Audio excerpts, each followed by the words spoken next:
विंध्याचल की पहाड़ियों के बीच बसे एक अत्यंत समृद्ध और खुशहाल गांव किरण ठाकुर विक्रम सिंह का नाम बड़े ही सम्मान के साथ लिया जाता था। विक्रम सिंह न केवल एक बड़े जमींदार थे, बल्कि उनके अनाज और मसालों का व्यापार दूर दराज के शहरों तक फैला था। उनके पास धन दौलत, मान सम्मान सब कुछ था। बस एक ही कमी थी, उनके घर की लक्ष्मी यानी उनकी पत्नी, जो उनके इकलौते पुत्र आर्यन के जन्म के समय ही इस संसार को छोड़ चुकी थी। विक्रम सिंह ने आर्यन को माँ और पिता दोनों का प्यार दिया। आर्यन स्वभाव से बहुत ही शांत, परोपकारी और सीधा था। वो कभी किसी का बुरा नहीं सोचता था, लेकिन यही उसकी सबसे बड़ी कमजोरी थी। वो दुनिया की चालाकी और मक्कारी से बिल्कुल अनजान था। एक शाम विक्रम सिंह अपनी हवेली के बरामदे में बैठी हुक्का पी रहे थे। तभी उनकी पुरानी परम मित्र जगन्नाथ का आगमन हुआ।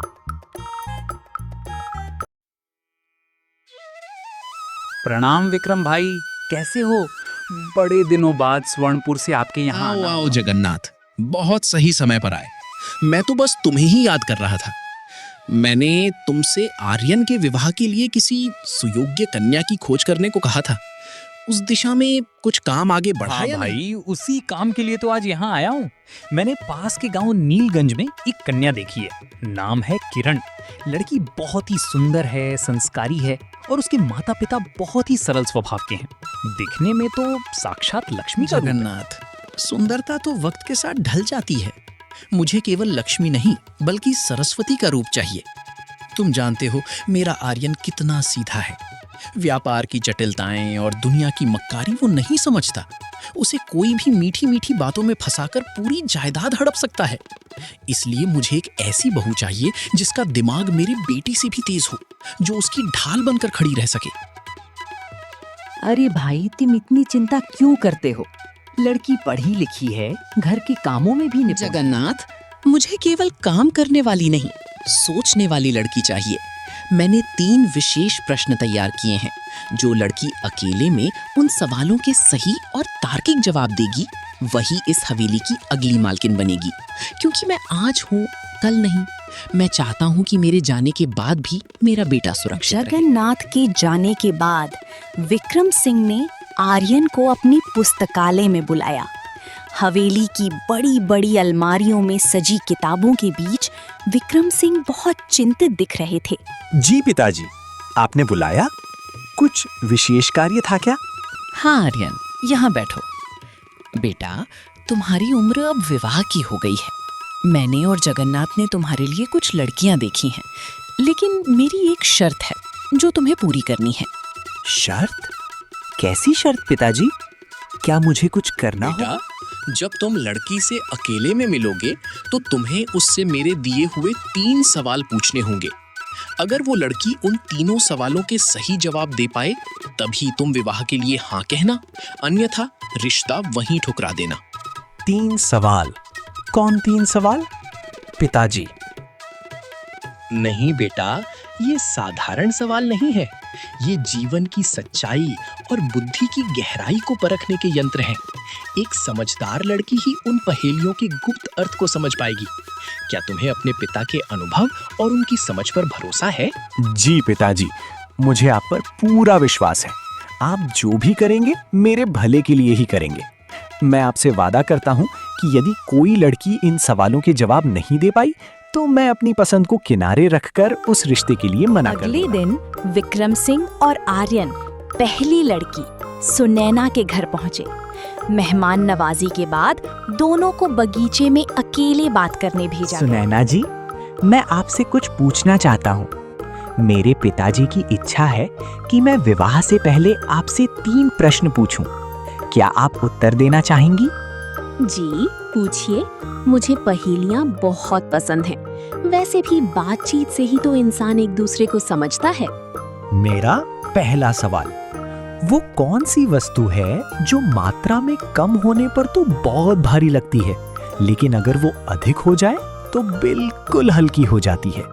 कम होने पर भारी और ज्यादा होने पर हल्की। ये तो बड़ी अजीब बात है।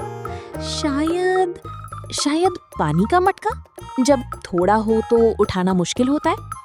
नहीं, मेरा दूसरा सवाल, वो कौन सी जीत है जो किसी भी हार से भी बड़ी और महान होती है? जीत जो हार से बड़ी हो, ये तो विरोधाभास है। शायद युद्ध में मिली जीत। और मेरा तीसरा सवाल, वो कौन सा गणित का हिसाब है जो जोड़ने पर तो स्थिर रहता है, लेकिन अगर उसे एक बार तोड़ दिया जाए तो वो पूरी तरह खत्म हो जाता है? ये क्या बेतुके सवाल हैं? मैं यहाँ शादी की बात करने आई हूँ या किसी स्कूल की परीक्षा देने? मुझे इन पहेलियों में कोई दिलचस्पी नहीं है। आप कुछ और पूछना चाहिए तो पूछे, वरना मैं अंदर जा रही हूँ। सुनैना जवाब नहीं दे पाई। इसी तरह कई और लड़कियों से भी मुलाकात हुई, लेकिन कोई भी विक्रम सिंह की कसौटी पर खरी नहीं उतरी। समय बीतता गया और विक्रम सिंह की सेहत गिरने लगी। उन्होंने आर्यन को व्यापार सिखाने के उद्देश्य से शहर रत्नपुर भेजा, ताकि वो उनके मित्र सेठ धनपत को उधारी के 2 लाख रुपए दे। रास्ते के घने जंगल में आर्यन पर कुछ डकैतों ने हमला कर दिया। आर्यन ने बहादुरी से लड़ने की कोशिश की, लेकिन डकैत संख्या में अधिक थे। छोकरे, चुपचाप ये थैला हमें दे दे, वरना तेरी लाश भी किसी को नहीं मिलेगी।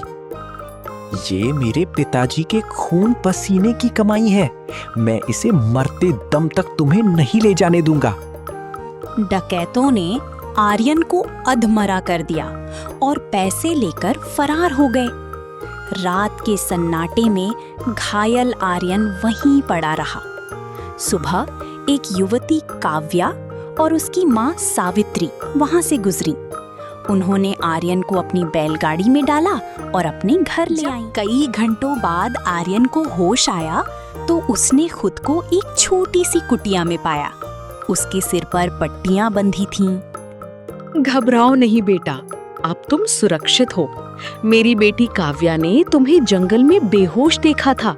तुम पर किसी ने बहुत बुरा हमला किया था। माँ जी, आपका बहुत उपकार है। मैं शहर जा रहा था और चोरों ने मेरे पिताजी के पैसे लूट लिए। मैं बहुत असफल महसूस कर रहा हूँ। अरे आप पैसों की बात क्यों कर रहे हैं? धन तो आज है, कल नहीं, लेकिन प्राण वापस नहीं आते। आप हमारे मेहमान हैं।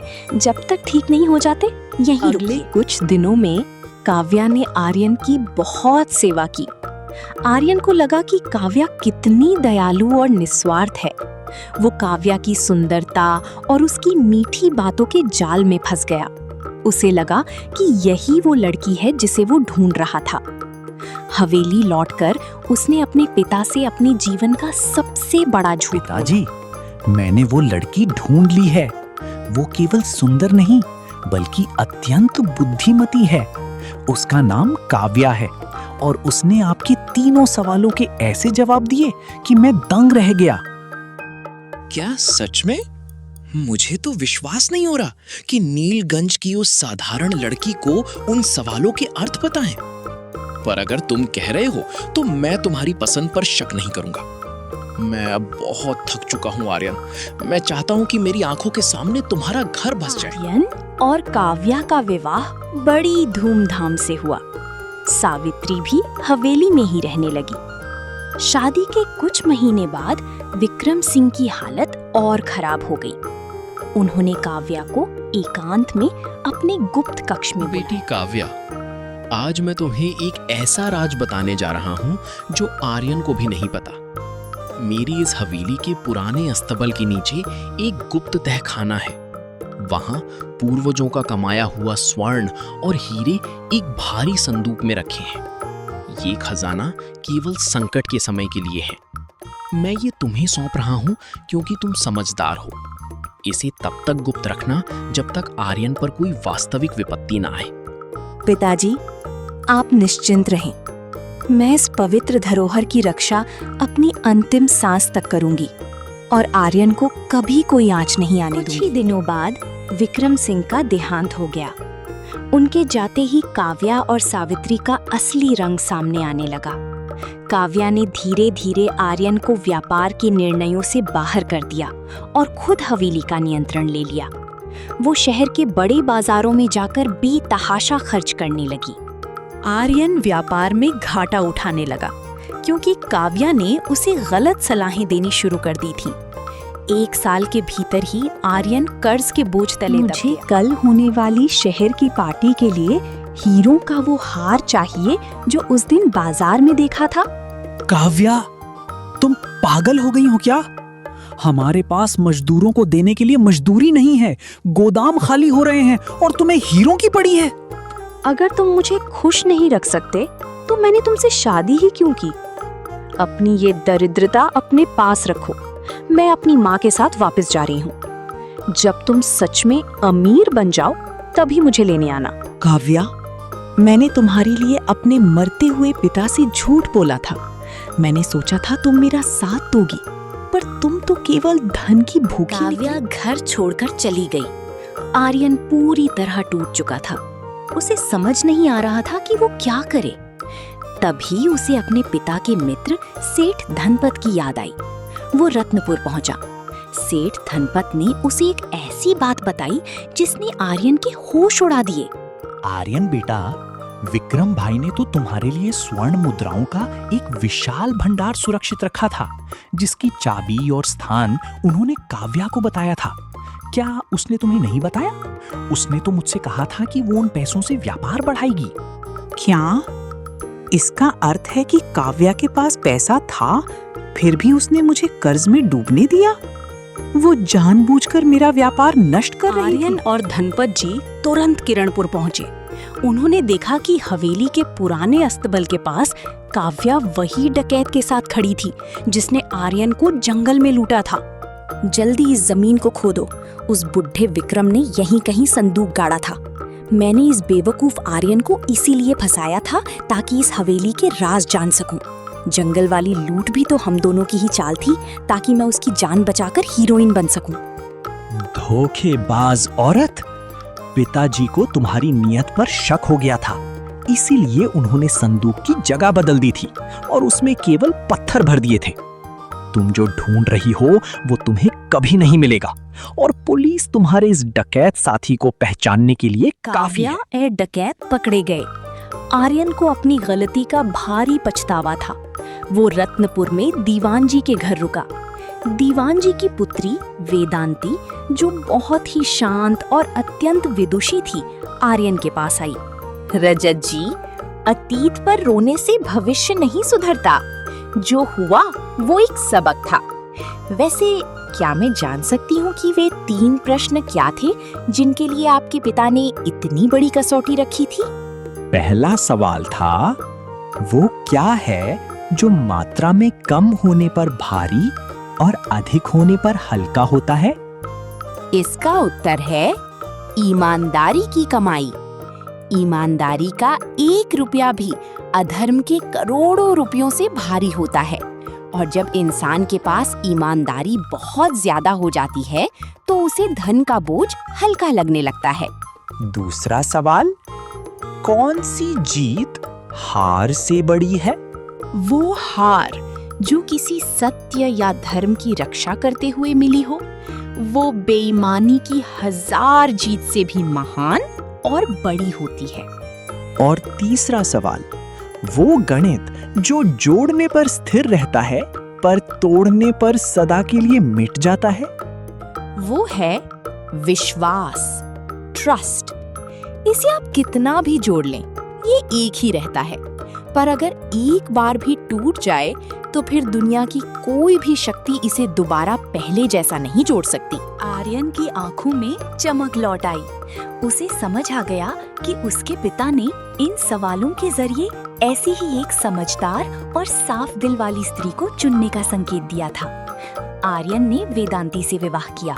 दोनों ने मिलकर न केवल व्यापार को वापस खड़ा किया, बल्कि किरणपुर गांव के लिए कई जन कल्याणकारी कार्य भी किए।